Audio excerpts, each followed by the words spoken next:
What's up, artists out there? Kyle here again with another episode of The Art of Physical Fitness. Today I'm answering a question via Facebook from Sebastian Armgard, and Sebastian asks, overreaching. Are people just lazy, or is less really more? He went on to say, a lot of people seem to use such a low volume and seem to get away with it. Would hitting the gym more often with higher volume workouts really hurt them in the long run? Personally, I am doing way too much and too often. Fasted workout in the morning, 2 hours a day, push-pull split, 6 days a week, natural, obviously not with surprisingly heavy weight, usually with a lot of rest time between sets.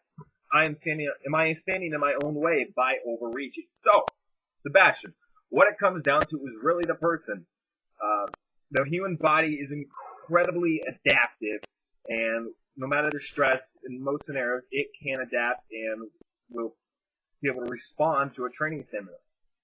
What it comes down to, again, is personal, your life. I mean, Olympic athletes and other athletes in general, they're training all day long, maybe 4 hours a day, 5 hours a day of sport practice and weightlifting and whatnot, where their life is consumed. They're doing even far more volume of work of just physical output than you're even doing.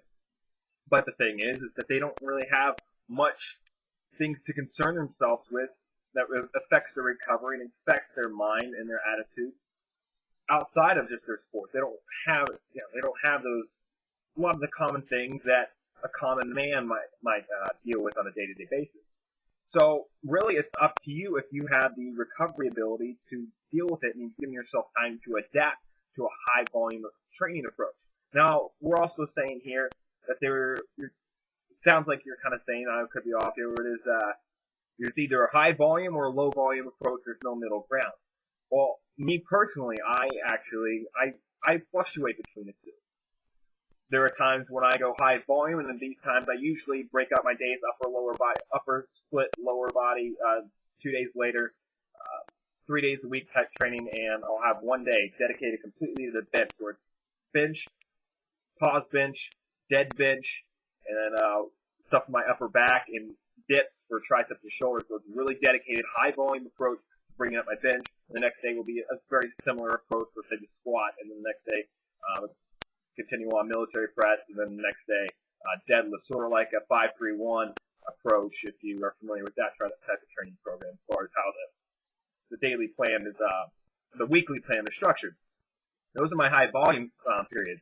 But there are times when I get into this mood where I'm addicted to training to begin with, but there are times where I get just this freaking crazy addiction, which I'm into now to training, and I want to train practically every single day. I do take a few days off, a day here, a day there off, but I just have this addiction where I just want to go in and just feel the movement, feel the squatting movement, feel the deadlifting movement, feel the pressing movement. And on these days, on these periods, I go for lower volume, but more frequency. So it's a give and take based on what you feel, based on how your body responds. My body responds, as I've seen, it responds great to both of them. So it's up to what you want in that case. And also, again, it's up to what your current needs are. Do you need to gain a little more muscle? Are you strength-based? Do you want to work? That's like me, when I go to high frequency, it's more a case where I just want to freaking train more often. So with that being the case, just going off of what you're saying here, are you, just continuing on, are you overreaching? That's your main question here. And again, it depends on your body and your recovery capacity. If you're feeling like you're starting to get beat down, you might be, and you might want to take a period, fluctuate. You always need to fluctuate from periods of high volume to periods of low volume, even if it's by the day approach or by weeks or month-long blocks or week-long blocks, where you fluctuate. You always take 2 steps forward, 1 step back in intensity and in volume, and you'll make long-term progress. So I don't say there's one way or the other is better. It's just what your goals are and how you're recovering from them. Going back to recovery, it's multifaceted. It's not just sleeping enough and eating enough. It comes down to also you need to focus on your mindset. Are you starting to get drained out by it? Are you taking time to meditate on things and reduce your stresses? And if I'm not sure what your daily life is like, but if you have a lot of other things, if you have an outside job, if you have issues with money and finances and relationships and family and all the other host of things that can be going on in your life that can be and are mentally draining, focusing on decreasing the impact that those things have on your life will allow you to train at a higher volume. So you see all these people, like you were mentioning, train with a lower volume approach, and a lot of it comes down to those people. They're not professional lifters or anything. They just want to get stronger and remain healthy and active.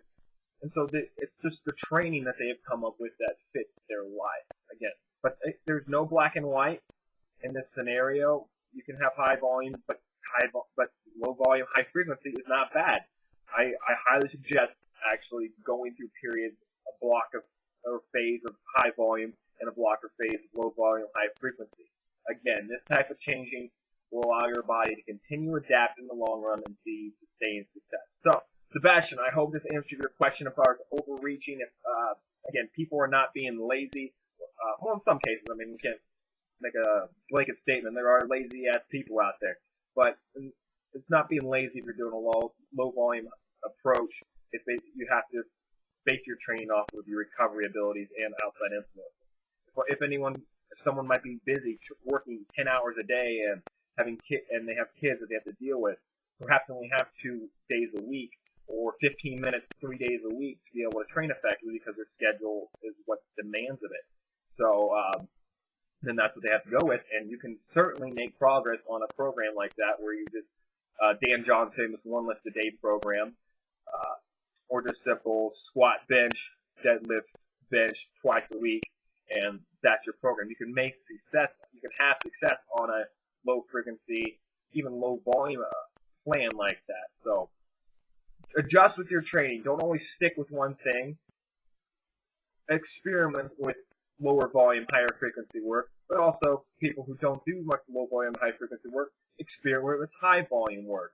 Again, but just making sure you're putting it all into play with your life. This is not about just, unless you're an athlete, if you're a Olympic lifter or power lifter, if you're an actual dedicated sport athlete, but if this is just something you do because you enjoy it and fun, it should not be something that restricts the rest of your life. Make it something that folds with the rest of your life and fit in and does not impact negatively the other aspects of your life. Just fitness and training should all serve the same purpose of uplifting your life, creating a happier life for yourself, and just creating more encouragement and success for you.